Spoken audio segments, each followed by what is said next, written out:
Thanks for watching our show on Verizon 32 everywhere, including Bethel Park. Thanks again also for watching us on Comcast 7, only in Bethel Park. And we're up to 3,378 likes on Facebook, so thank you very much for all the likes. We appreciate it. We got a lot of great sports. I do have to tell you, Smoking Jim's not in the hospital. He's on a working vacation. Now, I don't know where and I don't know when, and he was on our show last night, but Smoking Jim will not be here. I'm Al Levine, the Talking Machine. We got Chip the Prophet Hayner and Zach Brenner. I lost the bet to him. You can show the quarter I paid. Oh, but framing it. Yeah, I bet him he couldn't make it here from downtown Munhall in 35 minutes, and he did. Thank you. Thanks for being here. We start out with what's on our mind, and we're going to do that right now. Zach Brenner, what's on your mind? Well, Al Levine, it's always good when Smoking Jim Frazier has a working assignment. I guess that means that's where that heavy money comes from that he's always talking about. We'll revisit that. We can. But what's on my mind? I'm going to beat Chip to the punch because I know he's chomping at the bit, being gone last week, and the Pirates eclipsing the 84 win total. And it's fitting that Smoking Jim Frazier isn't in the building for this celebration. What are they at, 85 now? Yes. 85 and 71. 85 and 71, and what, they've won about 50-some games at home this year? 51 yeah. and 30 at home, and they are 34 and 41 on the road so far this year. Well, to that point, what's on my mind? The Pirates need, the lucky number is what, 2? 1. Yes. 2. 2 going into tonight. Well, there's reasons why this is crucial, folks, and the main reason is because we would love to get that game here at home. Obviously, we've won 51 regular season games at PNC Park, and it's been very good to us. But the last thing that's on my mind, Pirate-related, after watching a few games this weekend, the need to keep Russell Martin in the Pirates uniform couldn't be any more crucial. Look at the job that this man has done with just the pitching staff alone. Let's just go with the pitching staff alone. He's making guys that are out of control and wound up. He's calming them down. He's keeping them in the games. They're going 8 innings strong. And I can't even begin to tell you. I mean, Chip the Prophet and Al Levine know a lot more about baseball than myself and Jim Frazier. Thank you, thank you. But I just can't. I'm just impressed with Russell Martin, and the hit that he had the other night was just remarkable, and the energy is just great that's going on down on the North Shore, and I just feel that the Pirates need to get this wrapped up and definitely stay ahead of the Giants so that this game can be played at PNC Park and not out west. And that's what's on my mind, folks. Thanks, Zach Brenner. Nice baseball segment there. Chip the Prophet Hayner, I know he didn't steal your thunder, but... No, he didn't. I've always got a different way of looking at things than most people. And I do appreciate Zach recognizing the Pirates' accomplishments this year because he was one of their profound critics through most of the year. Criticized the fact that no moves were made last winter to improve the team, and in spring and summer. And we didn't make a trade by the 31st of July or the 31st of August. But just to touch on some things regarding the Pittsburgh Pirates. It was 1 year ago tonight in Chicago that the Pirates clinched their first playoff appearance in 20 years.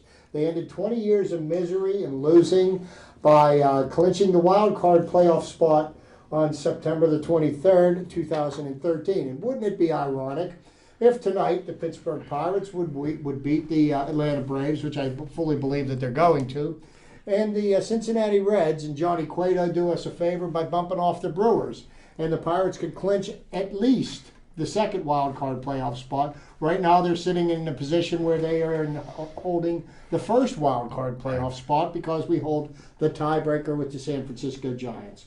But to touch on another subject, and I think this really kind of dovetailed out very well for me, was Zach talking about the need for the Pirates to keep Russell Martin. And Russell Martin has been very key to the Pirates' resurgence last year and this year. He had a big home run in the wild card game last year that got the ball rolling against the Reds.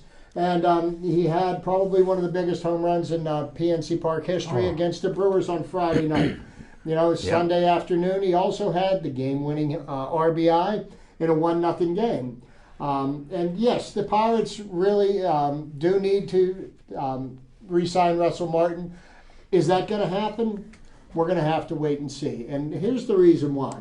Russell Martin has been playing, he's actually had the best year of his career. Batting wise, his batting average is up near 300. He's driving in runs. Of course, he's second to none when it comes to handling the pitching staff. And behind Yadier Molina, it's arguable which one's the best catcher in the National League. I say he's right in there with the argument. He's capable of throwing out base runners, and he's kept people from running wild against the Pirates pitching staff. But here's what's going to happen with Russell Martin. And Russell Martin is 32 years old, and he's playing one of the most physically demanding positions in the field. So what happens is once you hit your early to mid 30s, there starts to become a little deterioration of skills. Now, Russell Martin is protected this year because if you notice, he doesn't usually play more than about 4 games in a row, and then he takes a day off. So, you have to temper how much you're willing to pay this man, how many years you're going to pay him for what you're going to get out of him. Now, he's probably, I think this year he's probably going to end up playing about 125, maybe 130 games out of a 162-game season. So, you look at that.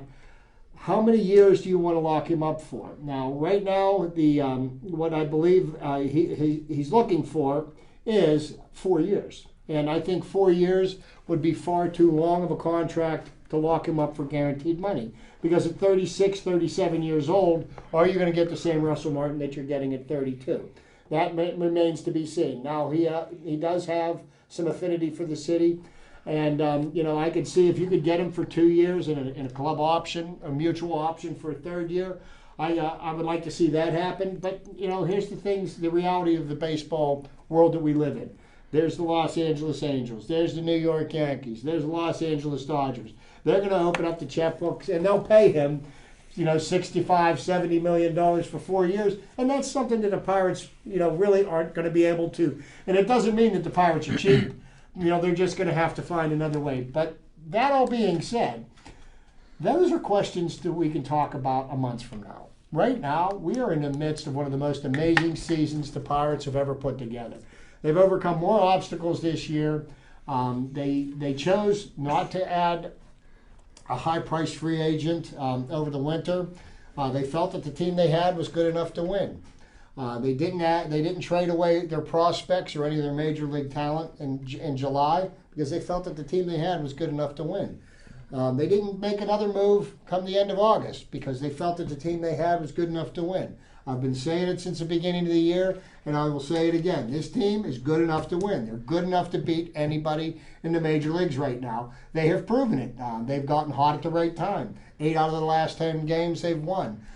They're in a position now to lock up a playoff spot, and actually they're still in the question for the division title. And that's still, they're only 2.5 games behind St. Louis.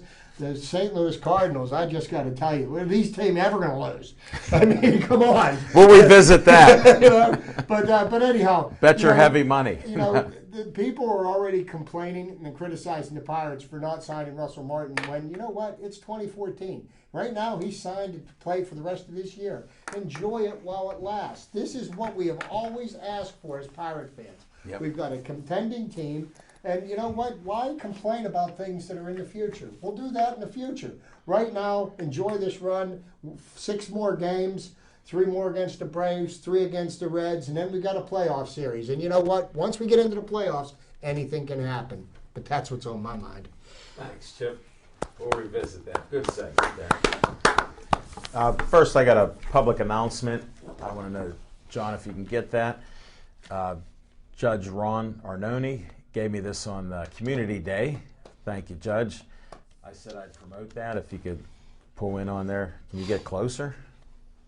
So people can see that. That's tomorrow night at Bethel Park High School.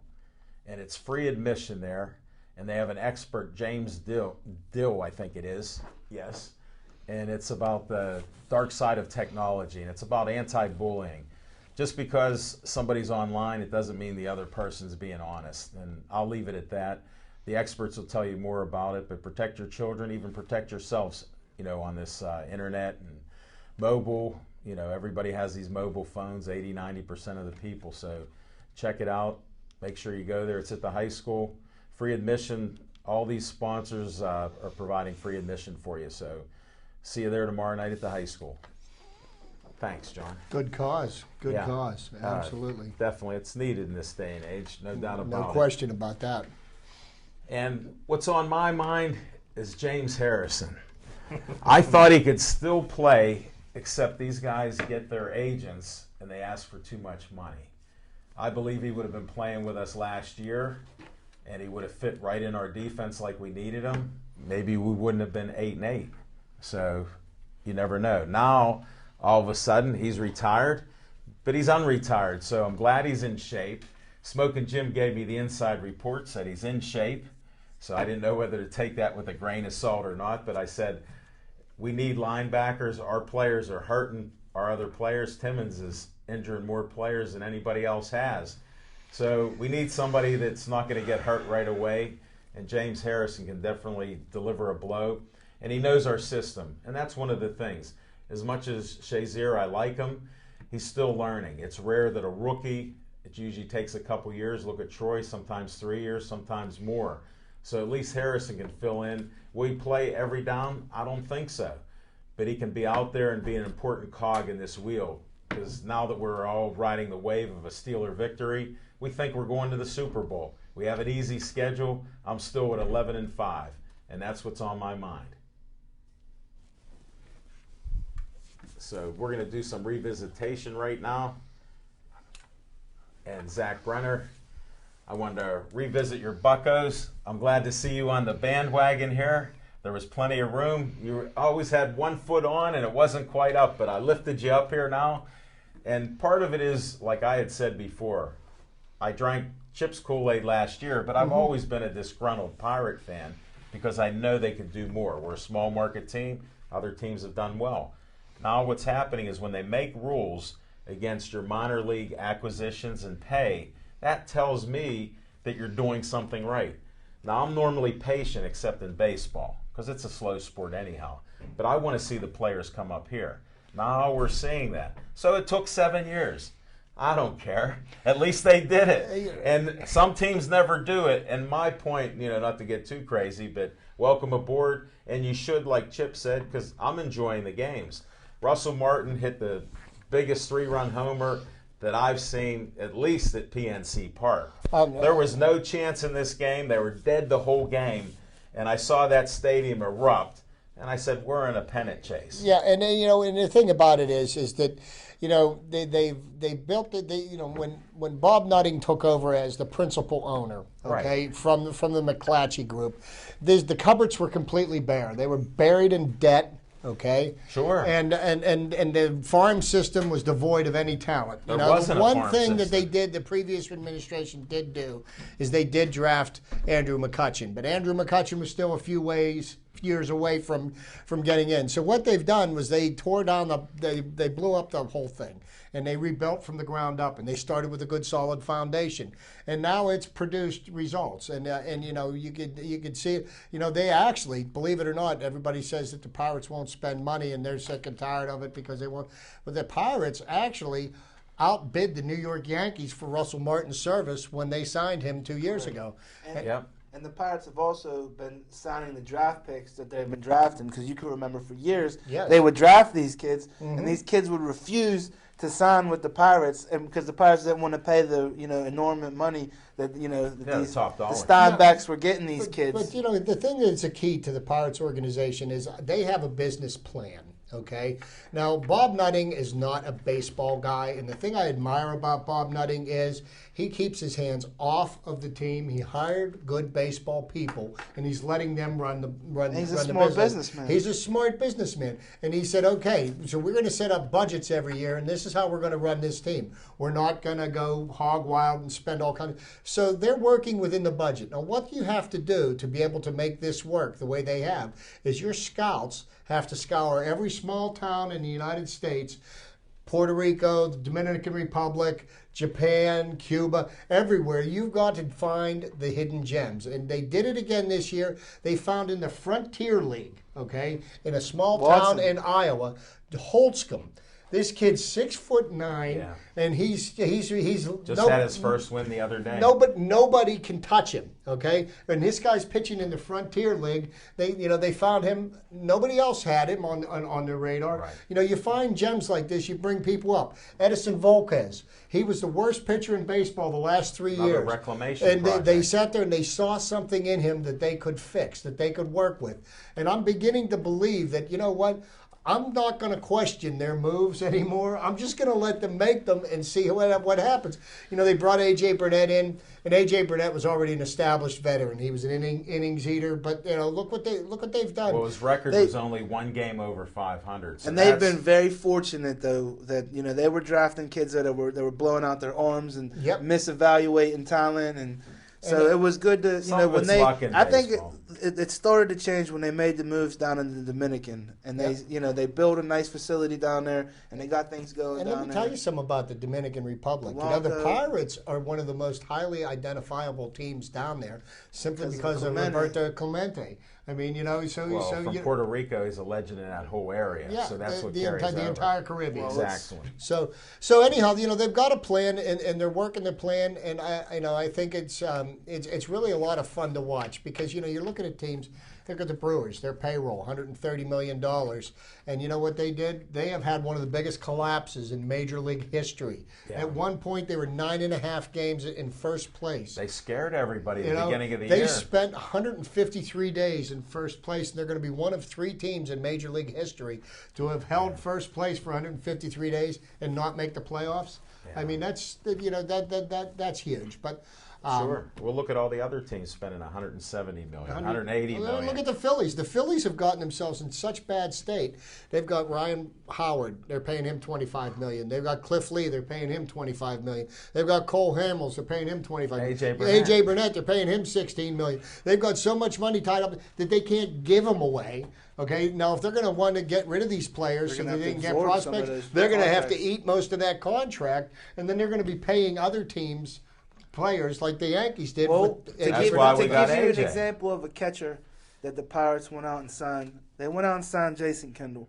And that signing right there, that set the franchise back at least 5 years with that signing. Yeah, but there was logic behind it. He was a very popular player. He was a singles hitter, which I didn't want to see him keep him, but it helped to fill the stadium. They made hundreds of thousands, millions of dollars because he was here. The big mistake the Pirates made then was that they gave in to public opinion. Well, that's my point. Instead of allowing your baseball people to make baseball decisions based on what's best for the team. You may not always agree with it. The proof is what they put on the field. And pretty much last year, they won. This year, they've done it again. So now they've got a track record. The last few years, actually, you could go back, a year before. Sure. Can't help it, they collapse. A lot of these guys aren't used to pressure like that. Well, they didn't have a team like that. The coaches were new to it. Yep.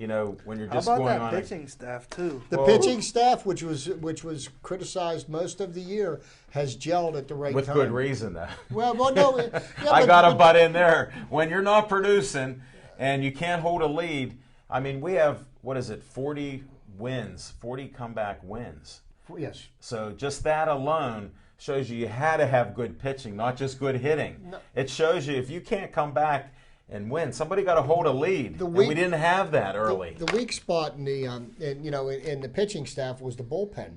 And Jason Grilli, who was a fan favorite, and a lot of people like, what are you doing? Get rid of him. And we made a mistake in trying to sign Ernesto Frieri. The logic behind it was good logic. 10 years younger. He's a reliever. They've got Frieri still in their minor league system, and they're working on fixing what's broken with him. Wouldn't be too surprised the year before to see him on our roster next year. Look at all the saves he had the year before. So you had to at least put an eye on him, say, okay, if something's wrong with his head, maybe we can fix it. If something's wrong with his arm or physical, it'll take time. So it was a good value to do it. It's a gamble. I gambled a quarter that Zach wouldn't make it. I lost. It was a calculated risk. It's a business decision. It may take you a month to make it back, huh? I just think that the scouting department deserves a huge Yes. ovation, and some of the moves that Huntington has made with Liriano and Volquez. I mean, they didn't just bring Volquez in on a come into spring training and we'll see what you got. They signed that man to a $5 million contract before he ever even got on the rubber and threw a pitch. So there was something that they saw. I don't know if it was analytics or what. It is Sabermetrics. mechanics. Sabermetrics. Whatever they're Probably in using, his Billy mechanics. Bean and the Yeah, athletics. and the are using. cybermetrics. You know, buddy. I was listening to the interview with Vance Worley before Sunday's game. Another guy, And Worley. he pitched lights out on Sunday against Yeah. the Brewers. I saw it. And, you know, he had 5 of his last 6 starts, he'd gotten roughed up pretty good. They sat him, and they had Charlie Morton pitch to see if Charlie was healed from his sports hernia, and he's not. But what he did was he did some bullpen sessions, and he talked about what he and Ray Searage talked about, what he was doing wrong, what was causing him, and they corrected the flaws in his delivery. And look what he did. I mean, he was unhittable. He gave up like 3 or 4 hits. Yeah. And the Brewers, he pitched 8 solid innings on Sunday, and There's that was there's amazing. one Pirate that nobody said his name yet, and I got to give a shout out to, and that's the manager, Clint Hurdle. I tell you what, I'm supremely impressed with Clint Hurdle on many levels, on and off the field, the way that, he composes that team, the way that he composes himself when he steps to the microphone, after games, even like tough defeats where you would, probably not even want to talk to a person, and he just breaks down things. It's just been refreshing to have Clint Hurdle as the manager of the Pirates. And the icing on the cake with him is he needs a hip replacement. He is in 72 excruciating- hours after after the the season season's ends. over. He's going to get a hip replacement. He cannot walk that well, and he's having a lot of pain and difficulty. I know people that have had hip replacements, and until you get it, it's very painful. Yeah, he is in such pain, and Pirates management wanted him to get that hip replaced at the All-Star break, and he refused to do that because there was work to do with that team. So he's been suffering, and I was at the games this past weekend when I was down there. I was at the Brewers series and the Red Sox series. Every time the umps made a bad call and Clint had to come out and question it, I was screaming at the umps for making Clint to have to walk up them steps again. when you guys are baseball historians, when was the last time that you could remember that the Pittsburgh Pirates swept the Boston Red Sox in a series? Let me just touch on that one for a minute. What the Boston Red Sox did, and if the Pittsburgh Pirates did what the Red Sox did last year, and then what they did this year, we would burn PNC Park down because the Red Sox won the World Series last year. And what did they do? They completely had a fire sale and got rid of everybody. Okay, so now what they had is they basically had a AAA team that came into PNC Park. David Ortiz didn't play. Dustin Pedroia didn't play. I mean, they are 20-some games under 500. Do you think 1 year after winning the World Series, if we just got rid of everybody in a salary dump, that the fans in Pittsburgh would put up with that? It would never happen. We didn't put up with it when But they the were Red dumping Sox, every what they're going to second do half. is they're going to reload, and they're going to spend $200 million over this Who's winter. the general manager of the Red Sox? Epstein. No, Epstein. No, he's Theo gone. Epstein's He's with over the in Cubs. Chicago. Yeah, he went to He the, left the and went to the Cubs. Cubs. But they blew up forget the who he entire was. franchise, and I don't understand why they did it because I mean they were the world champions last year. It didn't make any sense to me, but they'll be competitive again in a year or two. And the Boston fans, because they've had success lately, they're just gonna put up with it. And Well, World Series helps. It And would one- help in Pittsburgh, One last too. question, and then we'll wrap up this segment on the Buccos. If And there's revisitation. there's equipment out there, Chip. Correct me if I'm wrong. That for a player, I remember Barry Bonds. It's like a shield that can cover your Yes. arm. So the other night, my frustration was that they hit cuts once, Yeah. and then they hit cuts again. Now I had never been hit with a 90+ mile per hour pitch on my Just elbow. getting hit with a but, 60. I'm almost positive it doesn't feel too good, and it probably could shatter Well, your it leave- arm. when if you hit- see it leave the threads of the baseball on there, it hits you pretty hard. Now, what there are some guys, when you're in the batter's box, if you notice some guys put these shin guards on their foots because when you foul a ball off and it hits the inside, there's really no meat on the inside of your shins. They do that. Barry Bonds used to basically be in body armor when he would go up, but I mean he was so juiced up. the problem that you have with putting these kind of pads on to do that is you're losing some of your flexibility, and when you swing, you've got to twist and torque yourself. And I think that some people feel that it takes away from their bat But speed. I'm not saying like, hey, let's put Kutch in body armor in a bubble. I'm just saying at that point, it wasn't worth potentially destroying his arm, and then our star's gone. That's the risk you take. He could wear something, but on Chip's point, anybody that's played the sport and batted up, if you put something else that you're not used to, it throws you off just a little bit, even if it's psychological. Because it now has to hurt, though. Definitely it hurts. I've been hit a couple times, and I hit a few people, and it hurts. Without getting into this too deep, but what has to happen with Major League Baseball, and they need to do something about this winter. But this whole thing about beaning batters. Now this has been part of the game since the game was invented.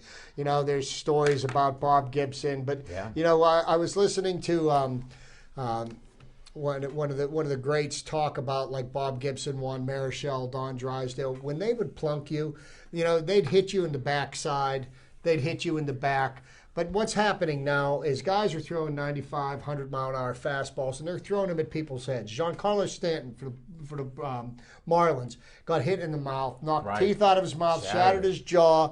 I mean, somebody's going to get killed. And before that happens, what Major League Baseball has to do is they have to start, doing more against people that are deliberately throwing at people. Now, the Pittsburgh Pirates have hit more batters than any other team in the National League. But the reason that is because the reason why the Pirates staff is effective is because they own the inside half of the plate. If you're going to pitch inside, that's one thing. Now, is it the pitcher's fault that the batter's getting hit because they're pitching inside, or is it the batter's fault for diving into the plate and not getting out of the way of the ball? There's a little bit of give and take there, because the pitcher has got to be able to pitch inside to make the pitches What if you're outside not of the even plate standing effective. inside and you're just in your normal spot? You're not even hovering, and they still coming at you. Well, if people are throwing at you deliberately, the fines need to be stiffer. The umpires need to take control, eject people, fine them, suspend them, and you know what? People will stop doing it. Well, it's part of baseball. I don't think you can stop it. You should stop where they're hitting them in the head. But you know yourself, Chip, you pitched. Here's home plate. Here's some guys batting up on it. They're right at the edge of the plate. And then the ball's at them. They stay right there to get hit. You talked about Kendall. He led the league in getting hit all the time because he'd be close like that. They throw it and hit him. Speaking from a pitcher's point of view, if a batter's leaning over the plate like that. No, but I'm saying he's right at the edge. I'm going to make sure that as a pitcher, that I back him away from the plate. Is there such a way nowadays to brush back a batter without hitting him? Yes, there is. There always is. You pitch inside. You pitch on the inside. We'll show you a few pitches, kid. I used to do that myself. But I mean, that's part of the game. But see, when you see these batters, they're up at bat and they dive into the plate when they're swinging. They're lunging into the plate. Well, then, subsequently, now, guys getting hit in the arm, I mean, legs, back, it hurts. Okay. It hurts. But what I'm talking about is the people are throwing deliberately, and several times people are going at Kutch's head because he's got great reflexes. These are the things that have to stop in baseball. But yeah. Enough on that subject. We revisited past that. We talked about the Pirates this segment. We got an in-depth. Let's see. I got about 8 subjects. What I'm doing is listing subjects for future attractions. Whether we get to them or not, we won't know. But because we run over so much on these things, because we usually bring up more than what's on our mind. Well, it's on all of our minds. Somebody makes a point, and it's counterpoint. You never know what one of us is going to say. But we're in the half of the show, and we just got to there.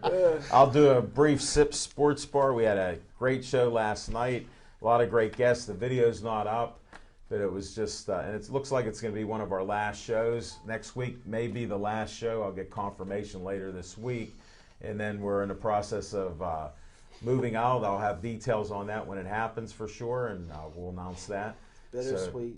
And yeah, definitely. We've had a lot of shows there. And Best Meatball Hoagie. I didn't have it last night, but we had a burger instead. But it was just as good. And you have to see all the guests that come out. since we're already into this. And what I wanted to start is we don't have Smoking Jim's Fiction and Fact, so we'll pass right to Chip's Trivia Time. Okay, well, we've been on baseball for most of the first part of the show, and I've got some baseball trivia I like to share with everybody because I just have a passion for the game. One of the first things that I want to touch on is, the second man to enter the 600 home run club. The Say kid Willie Mays, September 22nd, 1969, hit his 600th home run and became the second man in baseball history to hit 600. Lou Brock on September the 23rd, 1979, stole base number 938 to become the all-time leader. Now, Lou Brock has been passed as the all-time base-stealing leader by Rickey Henderson, right. But Lou Brock was one of the greats. And there's another record here that on 9/10 of 1974, Lou Brock stole base number 104 for the season to tie Maury Wills. Yeah. And later in the seventh inning of that game, he stole base number 105 to set the new record, which is another record, of course, that was broken by Rickey Henderson. So, that's records are meant to be broken. Records are meant to be broken. Some aren't. There's a couple out there that won't be. Yep. September the 23rd, 1983, Steve Carlton, the big left-hander for the Philadelphia Phillies, won his 300th game. Randy Johnson on September the 10th of 2000, the big unit, became the 12th player in Major League history to reach 3,000 strikeouts. Here's a little Pirate one here for you. On 9/12/1947, Ralph Kiner. Wow. Okay, the Pirates have a patch on their uniforms to commemorate Ralph Kiner's passing. He was a great Pirate home run hitter. Hit 2 home runs, his 7th and 8th home runs. And he hit in 4 consecutive games. That was a record. And on September 19th, 1949, he became the first National League player to hit 50 home runs in 2 seasons, not consecutive. Babe Ruth had already done that in the American League. Ralph Kiner was the first to do it in the National League. September the 12th, 1979. Carl Yastrzemski, the last player to win the Triple Crown before Miguel Cabrera did, got his 3,000th hit. Yeah. Now, here's somebody that I'm sure my friend Zach will remember here. September the 12th, 1984, Dr. K, Dwight Gooden, he struck out 16 Pittsburgh Pirates to set the rookie record. He broke the record of 251 that was set by Herb Score. And he surpassed that record by 5. He, of course, had more strikeouts before the end of the season. But 1984, Doc Gooden made his imprint on baseball. And just to give you an idea of what kind of a feat that is, if you look at the strikeout leaders in the major leagues now, most pitchers, the league leaders, have got maybe 200. Low 200s. Yeah, very low 200s. And this was a young kid that came up and was just throwing smoke. September the 23rd, 2004. Somebody who was inducted into the Hall of Fame this year, one of my favorite pitchers of all time, Greg Maddux, got his 15th win. He got his 15th win for the 17th consecutive year. Now, you want to talk about the picture of consistency? That's amazing. That's question. Almost as consistent as Roger Maris was, batting from the right and batting from the left. Yeah. 1,815 hits from the right, 1,800, And then on September the 23rd, in 2013, after 20 years of losing, the Pirates clinched their first playoff spot. Yay. So, we have to give a shout out to the Buccos, and let's see them do it again. Wouldn't it be ironic if they You can finish up one more point. You got Coltrane here, so maybe we can get the 2 wins. We'll win, and hopefully Cincinnati helps. This is somebody that Alan will remember. I know Zach will have remember Big Poison, Little Poison? Yeah. Paul and Lloyd Brainers. Yeah. Okay, on September 15th, 1938, they hit back-to-back home runs for the Pirates, and it's the only time in Major League history the brothers hit back-to-back homers. Because that doesn't happen they're not in the same lineup usually. Speaking of brothers, all 3 Alou brothers, Matty, Jesus, and Felipe Alou, I remember, played outfield at the same time for the San Francisco Giants in a victory over the Pirates. And Matty Alou did end up playing for with the Pirates. Bucco, yeah. And Yeah. then also to wrap up my trivia for tonight, September the 19th, 1968, which was the year of the pitcher, the year Bob Gibson had an ERA of 1.15. Denny McLain was the last pitcher to win 30 games. Yeah. Won his 31st game on September the 19th, 1968, and that's a record I don't think that's ever going to be broken again.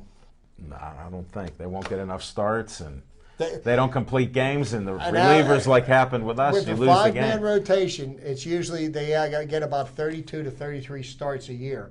So, I mean, I don't think it's possible for somebody to Mathematically it is, but not logistically. No, You've got to win not a lot. realistically, though. But that's my trivia for Thanks, this Chip. week. Thank you very much for the trivia time. We'll go right to Z time. Z time.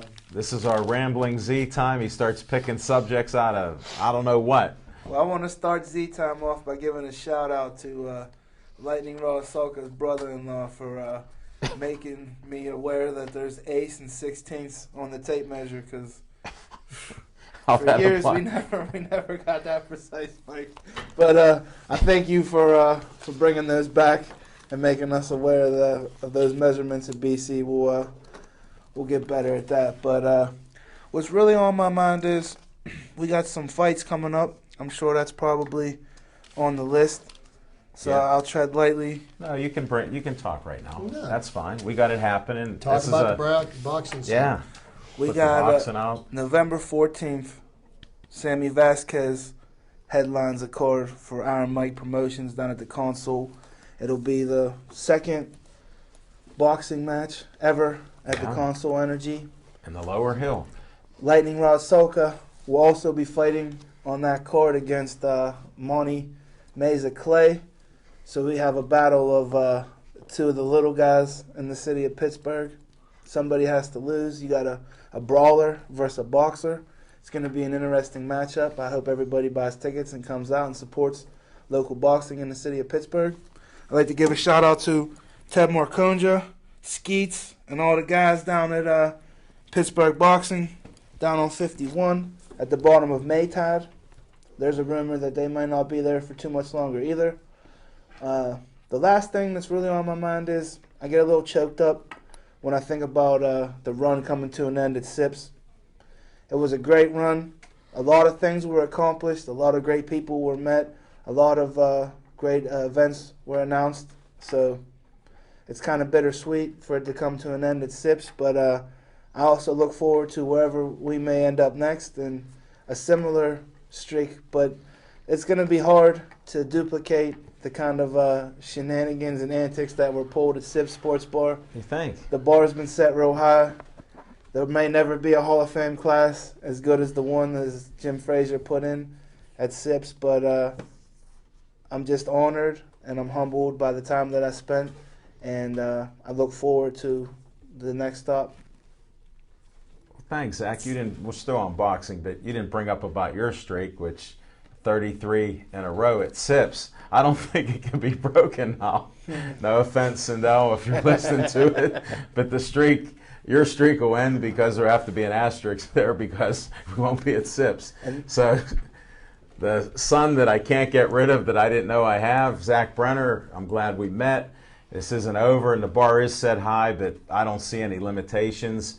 And I did want to tell you that one of our guests next week was the referee with the Monte Meza Clay fight. Rick Steigerwald's coming in. Staggy. So he'll be there. He was just that'll on be vacation. great. It was his birthday. He'll be well rested. And you know what an athlete he is. The shape he's in and he has a gym. We talked for about 20 minutes on the phone. Then he called me back to talk more again before he left. So we'll have a standard. Maybe it'll be set a little higher at SIPS next week with the closing out of that if that's what happens. But we will see about that.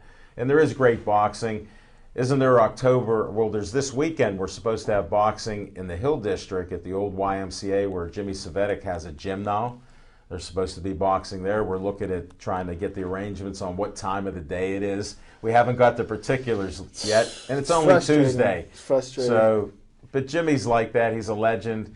You know, there'll be books and movies about him shortly, I'm sure, just because of what he's done in the Pittsburgh area. And, you know, the boxers. How many gyms And it's now? At all least about like the 10? kids. Yeah. It's all about the kids. Isn't Well, that what Jimmy always says? That's one of the reasons he can do this. you're bringing parents and people that But they're adopting. I'm going to these give you a kids. prime example, though. Amonte Eberhardt. Here's a kid that was a troubled youth, had no direction, gets hooked up with Jimmy Savetta, gets his Right. act together, and now what? He just joined the Navy? Yeah, he's going in. I think He's right shipping now. out. Yeah, He's going to the Navy. Yeah. And he had a great amateur boxing career. and he had a made great it- start with his pro He career. did. What do you mean? His career will he's be there. undefeated. His career will be there when he comes back. Best of luck to you, Amani. Safe travels and And he can be get safe. in great shape. He might can get an education. Hey, Al Levine's son might be, taking care of the engines on the very vessel that you're sailing on. So Dwight D. Eisenhower. you guys I like might be together. So Floating That's my city. son. Yeah. It's a floating city. Well, we'll see what happens there. And we got numerous subjects. We didn't really touch on Steelers. We got Pens. We got NFL. We got NCAA. We got Pitt. If we want to talk Goodell, we got these. I left a few on there. Let's Disappointing. talk This about is the like you guys Steelers. pick one out. Let's talk about the Steelers for a hot minute because, last week the Steelers dismantled the Carolina Panthers, and I really did not expect them to rise to the occasion, especially after looking at the dud they threw up on in Baltimore Right. a couple of Thursdays ago, which kind of gets me worried in this aspect. Certainly, the injuries that we sustained to 3 starters on defense are going to be felt. They're next man up. We're going to get people in there to play.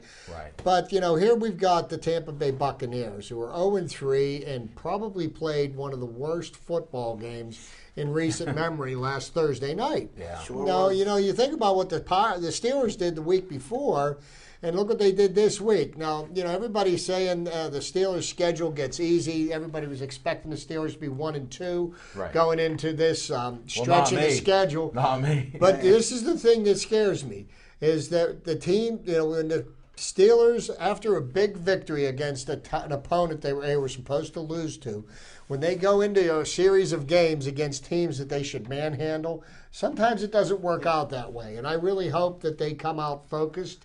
and that's And- going to be on Tomlin to make Well, sure that and the that- preparation is there. Well, and here's what's going to happen. The offensive line is going to block like it did on Sunday. Yeah. Le'Veon Bell and LeGarrette Blount, they're a great hammer. Who calls the 1-2. plays, though? That's the thing. Well, Haley has to call the same kind of game plan I- that he called against the Carolina I don't Panthers. think he was all behind it because Here's the it thing. didn't look like him. What happened and why did the Steelers look so bad against the Baltimore Ravens? One of the very first plays of the game, a guy named Upshaw clobbered Ben. And they said after the game, before he even got out of the locker room, his chest and sternum were black and blue. So he was banged up the They whole even said the this whole game he still felt He- the hit. Exactly. That's my point. Now, what they did, Ben got hit once, and he said he didn't really get hit this past game.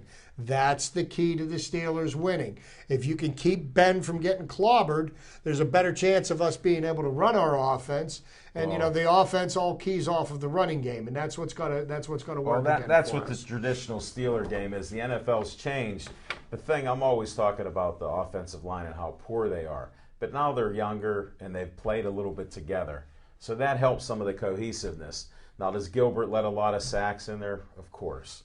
But you got to have a guy helping him, like Johnson was coming up and backing him up, and they were moving, rolling out of the pocket a little. So they have some strategy for it. And he'll get better, but he does let a lot of sacks. And I gotta say, He was still under a little bit of duress, and in typical Ben fashion, that one touchdown to Brown over the shoulder, Ben was in duress, and he just chucked it up. I actually thought he was throwing it away, and it just Did was you? like, Let me tell you something. Antonio Brown. He was waving I that am hand. telling I knew you there was right something now, good there. Antonio Brown is a Charlie's. top 5 receiver in the NFL. And anybody wants to argue that point with me, you're welcome to.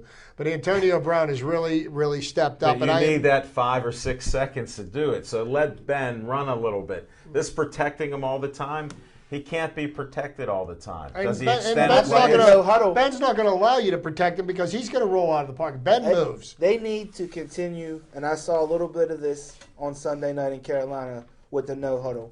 There was great success with, Except for continuing. one problem. They have Haley calling the play when he's doing no huddle. They're not getting the play off until 5-7 seconds. That's ridiculous. No huddle's supposed to speed it up. And that's what I heard on some of these comments, that Haley's still calling the plays. They got to stop that.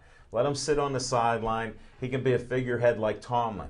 I mean, Tomlin's the best. He doesn't even have his headset on. half the time, and he's running around. So what are you doing? You're giving high fives and patting guys on the back end. Well, Just keep doing that because they're doing well. And you want them to play to the level of the competition a little better. That's what showed me that you have some talent. This was a 13-1 team going back to last year.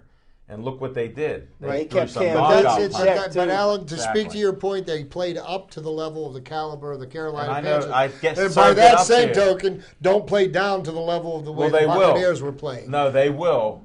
But my thing is you just have to score touchdowns, not field goals. Right. And that's Right. the difference. When you're playing a weaker team, you better, it's great to score the field goals against a tougher team. You can't Get let- the touchdown or two when they had 3 scoring opportunities. They're winning 9-3. And don't feel bad for Lovie Smith. Who? You know?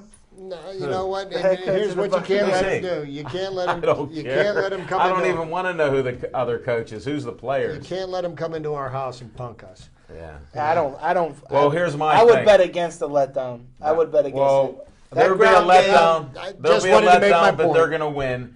Here's the point: the first 7 games, I thought they'd be 6-1, so they're going to be 6-1. You Well- look at those first 7 games, you can pick them apart. Do you I don't remember- care if Cincinnati's undefeated. I don't care if Cleveland gave us a tough game. Cleveland Yeah. gave Baltimore a tough game too. Well, that's okay. Here's remember I'm the happy first for game him. of the season. Hoyer. The Steelers were 6.5-point favorites against the Browns, and I said take the Browns and the points. Right. And we Steelers won the game, but they didn't cover. Well, we're not talking We're about we're gambling. This six and a is half. fun. We're 6.5-point favorites going against the Bucks. Take the Bucks and the points. We'll win the game, but we're probably going to win it by a field goal. And to you know me- what? I feel a lot better against the Steelers covering against the Buccaneers than I do against playing the Brownies. So it's always tough in the AFC North playing against your little we brothers. wouldn't even talk about point spreads, but for some reason the NFL agrees about having Vegas do point spreads. To me, it's so odd when you see them fluctuate like it because you know people are betting certain teams. I'll leave it at that. If you don't start betting, don't ever do it. If you are betting, you know how to And be smart and savvy. just So. says the record straight. I don't bet. I work hard for a living. I'm not wasting my money on a bet. Well, especially an emotional bet on your hometown team. Yeah. Too many people have lost Right. heavy money because of that. So be safe out there. But the Steelers, on the defensive end, we didn't talk that much about it. I don't think they get hurt that bad with people filling in. Ike Taylor's at the end of his career. Has he lost a But step? you know what? Ike Taylor is Ike Taylor, though. He is, but he's grabbing and holding He's much serviceable. more. And the back, you get caught with that. We're getting more 15-yard penalties. Let a guy get beat and then put double team a guy. Let me I tell don't you, care. Jay, You got to change something. And I don't know It's if changed. this is just a product of all these new rule changes that they've made in the NFL, but these penalties is just it's making the game very difficult to watch It when is. you're getting 25 to 30 penalties per game. But between think both teams. about it. You have these rule changes. It's like hockey. Beginning of a hockey season, they call everything tight. This is going to loosen up. Give them another couple games. They're not going to keep calling all these tight penalties, but you can't be holding the guy by his collar and running. But the premise that this is all under is that they're trying to make the game safer to play. Let me tell you, And it's a lie. And my retort to that is, if you're trying to make the game safer and for the players, why are you playing games on Thursday night? The only time of the year the game should be played on Thursday is Thanksgiving. And you know what? All I'm seeing is these Thursday night games, is teams that are coming in banged up from Sunday. More and more injuries are happening, and I'm totally against it. That's all I Wow. got to say. We all know the real story isn't being put out there Sure. by the NFL. It's just a marketing gimmick and whatever they do. As long as they're making the billions, I'm outspoken on it. If they really wanted to help and stop these injuries and CTE, they could at least do it or have the players sign these waivers. Like I told you before, when I'm commissioner, sign a waiver. You know you're going to have head injuries. 300-pound guys running at 4.4 against another 300-pound guy, Yep. that's a car accident. You get hurt. So now that we're on football, why don't we touch on the Pitt football team a little bit? Nice. Blew it And on Saturday. they failed to show up for the second half on Saturday against Iowa. Well, but Iowa, on defensive Iowa, they're a good team. Yes. And that's part of it. But we got into that crisp mode where we're trying not to lose. and you're playing Instead a good of playing team, to win. you got to play to win. And that's what I was watching. I'm like, please, try to win the game. I mean, you got Connor is he's a beast. He's leading the nation in rushing. Yeah. Tyler Boyd is an amazing athlete. And, now here, this is one of my axes to grind with college football is, okay, we play a good team last week. Now we're going to play the Akron Zips. No disrespect to the Zips. I They know, practice hard, play hard. I know the University of Akron needs a paycheck, so they're playing the Pitt Panthers. Unfortunately, the Pitt Panthers don't fill the stadium. And when you continue to play teams like Akron, you're really very rarely going to get enough fannies in the seats for it to be profitable. I think it's hard to fill that stadium for Pitt no matter what. It's just going to be that way, so they're going to get paydays for whoever, and they need wins. And you have a nice core group of guys for this team, and you have guys that are coming on strong, that are playing well, offensive and defensive. So they have a nice team. But I am not in any way, shape, or form a WVU fan. I've always been a very proud supporter of the University of Pittsburgh. Yeah. Several members of my family are alumni. But you look at what the West Virginia Mountaineers have done, and look at the caliber of talent they're playing with their football team this year. Now, they've played 2 of the top 4 teams in the country this year. Right. They lost to them both. But you know what? They were competitive. That gives the program credibility. And that's going to give you recruiting juice because, when you can get on national TV, you can play Alabama and you can play Oklahoma, and you want to go recruiting athletes, great. But, Don't they play Oklahoma every year, though? They're in the same conference. Well, they're now. in the same conference Okay. now, but they started out the season playing Alabama. And that they was kept the it kickoff close. game. They kept that game close. Yes, they did. They did not get embarrassed by playing them. They got a nice payday. But my point being, if you want to get some buzz for the team, get some teams in here that people. How about Russell Shell? You know what? He made a mistake by leaving Pitt. Smoking Jim has said that. Because I'll tell you one thing that Paul Christ has been notorious for. When he was at Wisconsin, they had great running games. They had great offensive Didn't lines. they just set a record for running, like 645 yards? Yes, something like that. That's what Wisconsin did. Yeah, but the thing is, they get running. offensive lines that can move mountains, Yeah. and they just run behind them. And he's starting to get that at Pitt because look what Pitt's running game is doing. James Conner is amazing this year, absolutely amazing. No, it's proud to watch those games, and it's enjoyable. I just don't like the endings of the games when they're close because he gets too conservative in his calling or whatever he's doing. He has the horses, use them. When you come off a game against Iowa and you schedule a game against the Zips of Akron, and shout out to SV alum Luke Getzey, who started his career at Pitt but finished it at Akron. Now the coach of the Green Bay Packers, offensive quality control you're a coach name dropper here, buddy. of the Green Bay Packers. Where's he from? From Monroe. Oh, okay. I had a check here. This was an unpaid.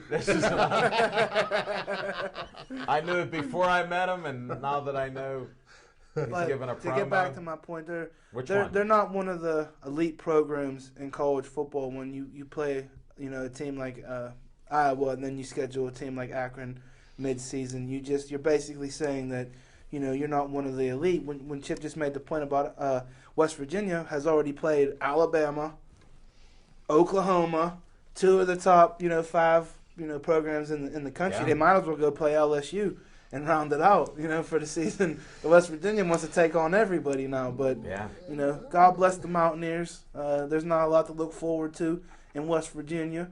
So you folks, I look forward to trying to get the backyard brawl back because I always look forward to that. Man, that was one of my favorite things to look forward to every fall. Pitt and Penn State should be playing, and Pitt and WVU, those should be mandatory. Pitt and Penn State will be, but it's going to be a few years away yet. Yeah, I know. It's going to lose its juice and its muster, by that point. No, but I don't know. I would like think to rekindle we'll be all right. the West Virginia. And I have a question for you guys. I was thinking about this the other day. The Cleveland Browns and the Cincinnati Bengals are both in the same state, and they're both in the AFC. Yeah.